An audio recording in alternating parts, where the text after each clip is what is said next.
What is up, guys? I am going to share the game that I've been working on with you. Shut up, nerd. Yeah, you can't say anything. Anyways, I want to share the game that I've been working on with y'all. My favorite part coming up.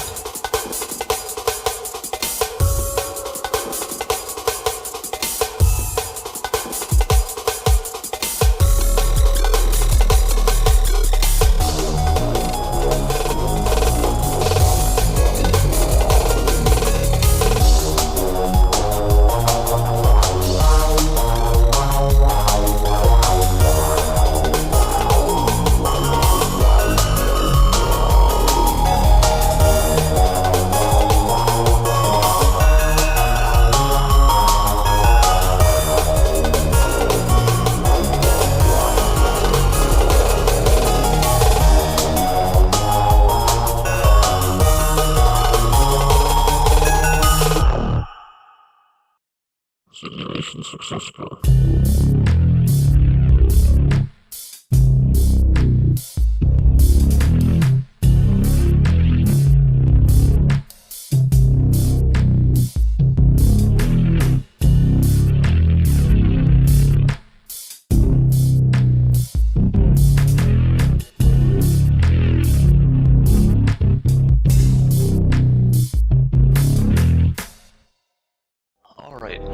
Let's see if we can entirely cover the screen with information about how many points you're getting. So obviously I'm going to leave show points on, and just 40. Honestly, 40 even isn't even really that much.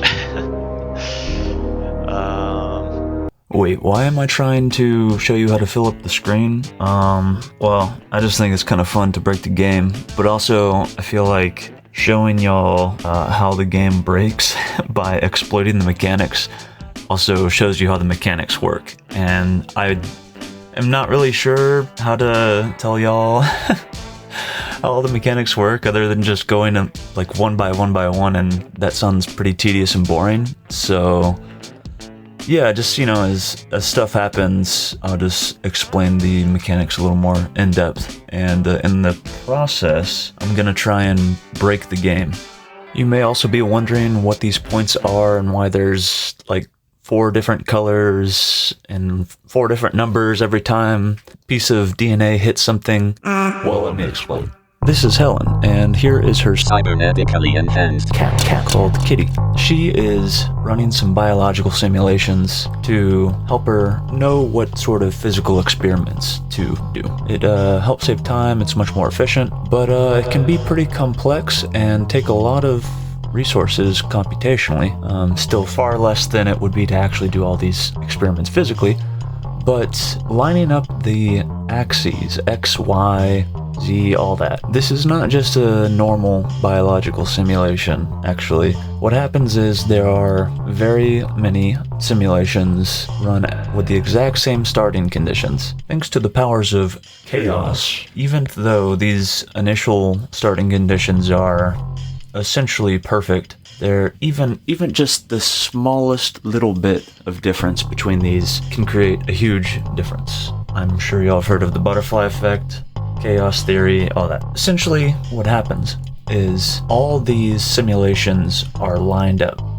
Their axes are all completely parallel from simulation to simulation. When you overlap these simulations, you create a 4th dimension. You can basically overlay all these simulations and create a 4th spatial dimension, which Helen uses to explore in virtual reality. And it's not an entirely continuous space between the simulations, just because there are, a finite amount of simulations being run, but it does help with letting her know what happens after this piece of DNA interacts with, this protein here. And running that many simulations at once also sort of illuminates certain patterns that she's looking for, which will help her in designing the physical experiments. And I'll get to those in a bit.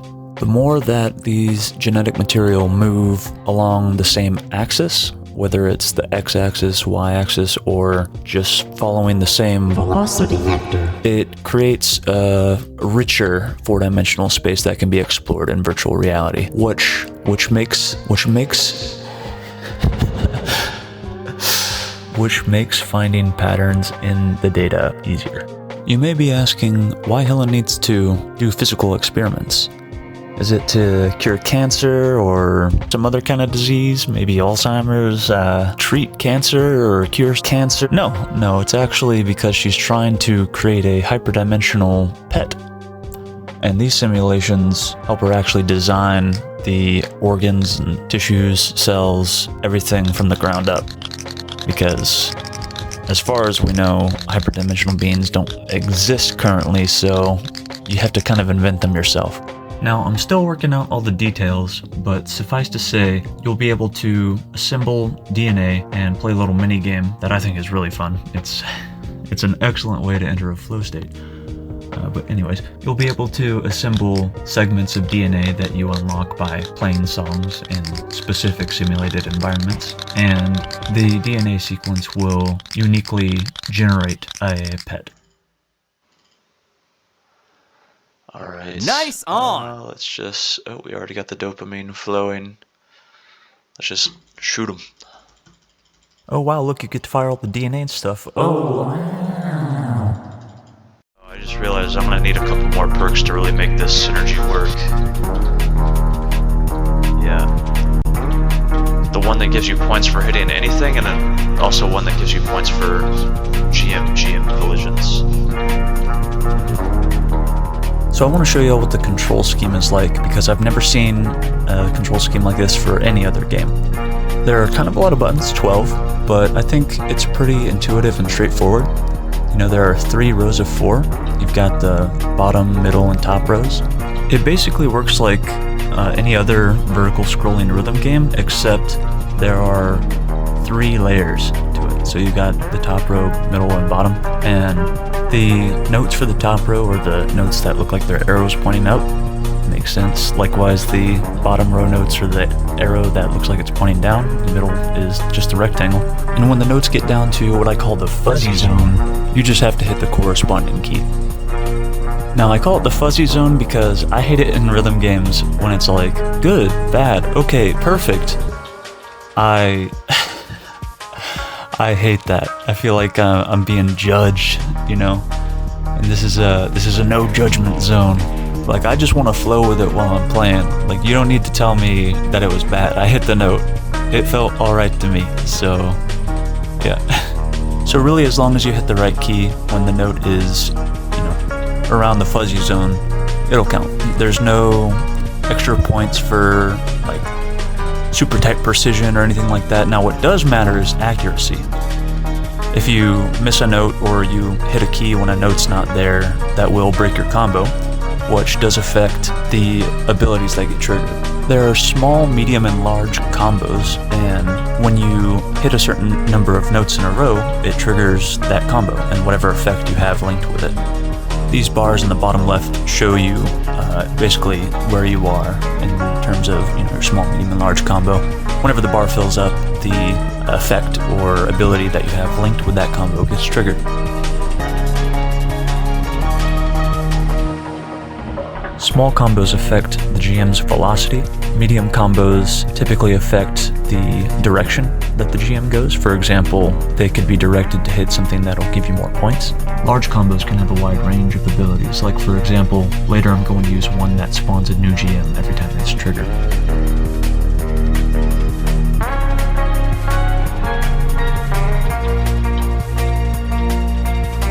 I think we can cover a lot more of the screen than this.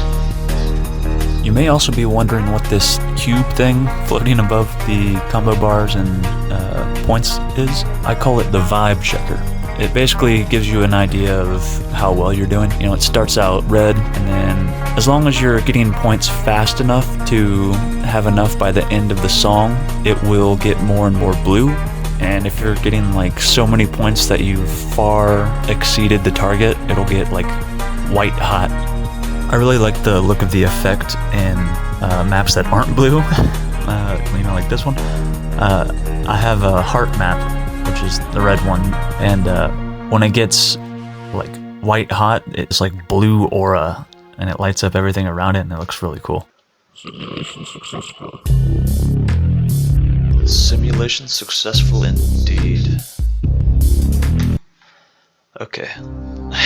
Look at them all spawn in. Alright. Let's see if we got the okay, so this is one of them. For sure grabbing that. We got a ton of rerolls, so... Yeah, what is this? Is this geeking? Why are these not... Okay. This is something I'm going to need to look into. Oh, here we go. On the last one. Alright, so now we've got this one, this one, this one, this one, and this one. All add space that gets covered. Yeah, it just...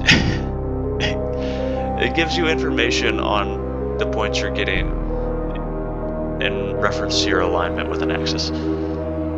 Anyways, those cover up more, and then you'll just be getting more points in general with this one, and especially with this one. So there's going to be a lot more of the point sign showing up, and it's going to be a lot bigger. And now I'm just going to get as many more of these as I can.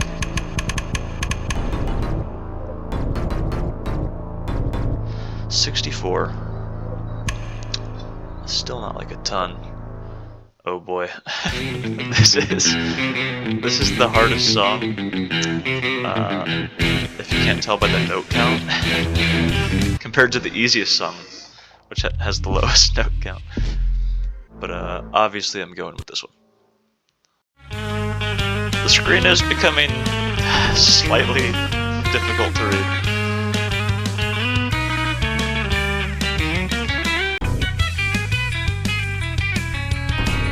God, I'm losing it.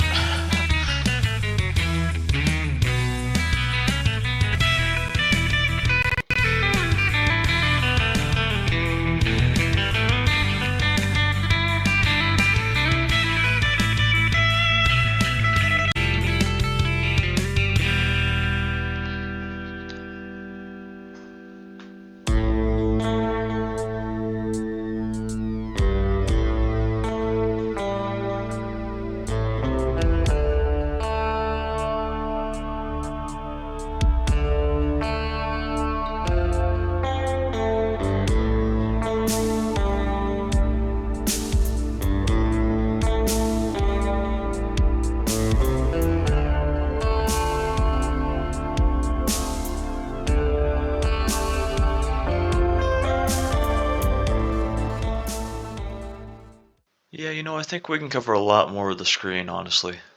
Simulation successful. What's that? A million, billion, 2.1 trillion. Not bad.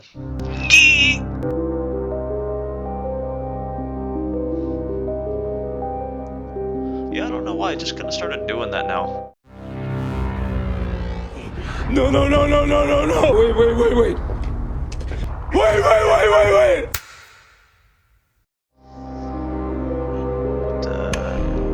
Yeah.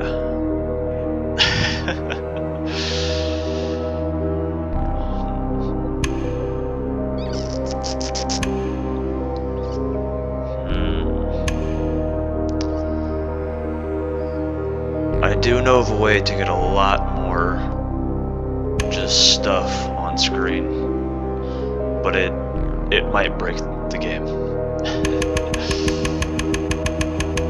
So let's do it.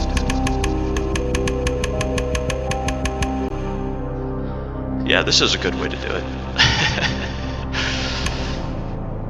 So basically the idea here is that every time this gets triggered, it'll spawn in one more GM. Right? So I've lowered the trigger so much that it will fire every single time I hit a note. So every single time I hit a note, there's going to be another GM that gets spawned in on top of all of these. And I'm gonna max this out too. But yeah, I think you'll see why that could become an issue. Like, okay, I'm gonna do elucidation here because it has significantly more notes. So assuming I hit every single note, it's gonna spawn in 945 GM. And I'm just not so sure that this isn't going to crash. But let's find out.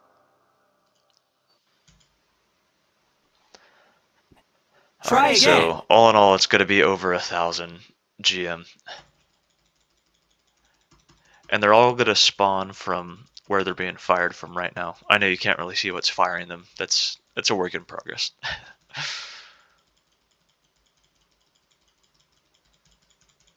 Okay.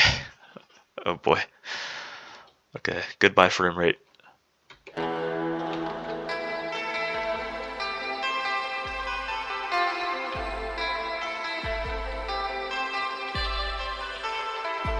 It's already like out of sync. It does not usually get this out of sync. This is kind of ridiculous.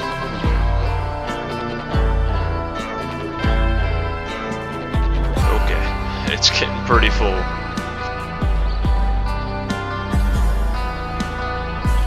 Yeah, there's actually kind of running out of space to even put them at this point. They're probably going to start clipping out of the map.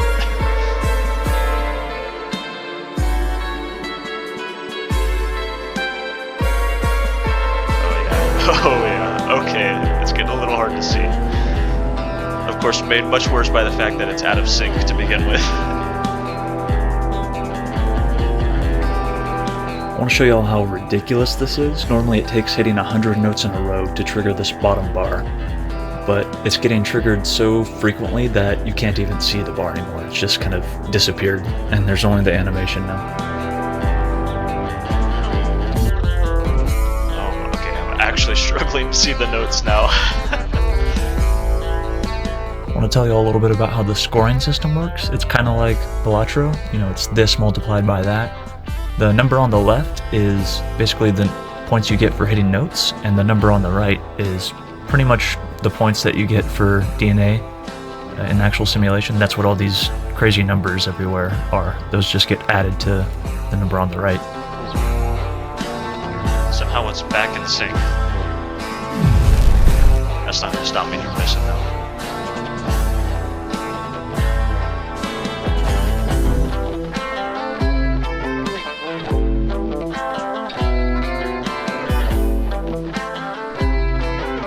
Yikes.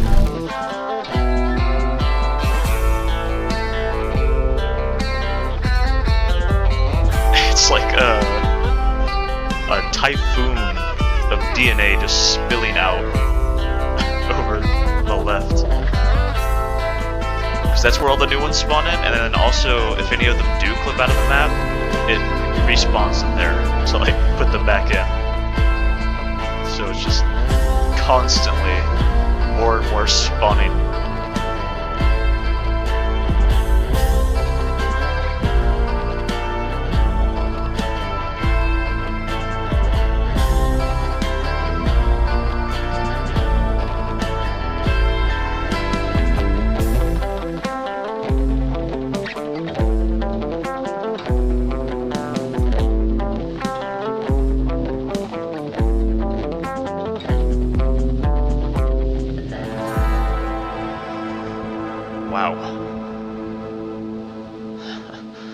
I mean, every cubic inch is filled.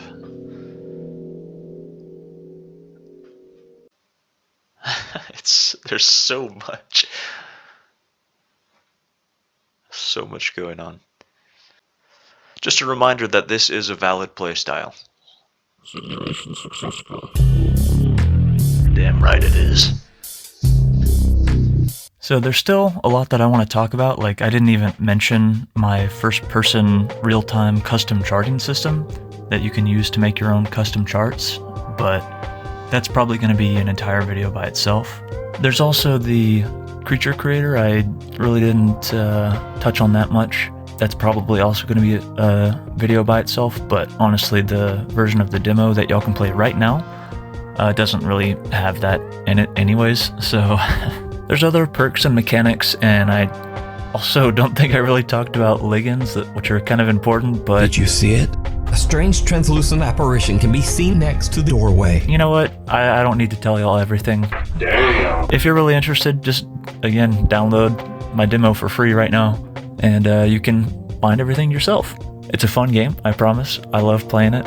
I love making it, and I really want to hear what y'all have to say about it. Like, what do you think about it? What would you like to see added? You know, what would you maybe want to see changed? Or I would love some feedback from people who I don't personally know that have played the game. That would be so cool.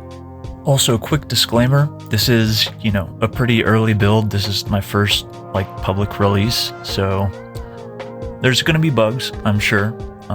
I would love to hear if you find any, so I can fix them. I also wanted to mention that most of the UI stuff is temporary. I'm pretty much gonna overhaul a lot of that, but right now the most important thing to me is the mechanics and implementing that. While I do think it is very important to have a nice polished, juicy UI for people to interact with, the most important thing is that they can actually play and have fun playing that. But anyways, thanks for watching. I'll leave a link in the description to download the demo. Yeah, have fun and enjoy.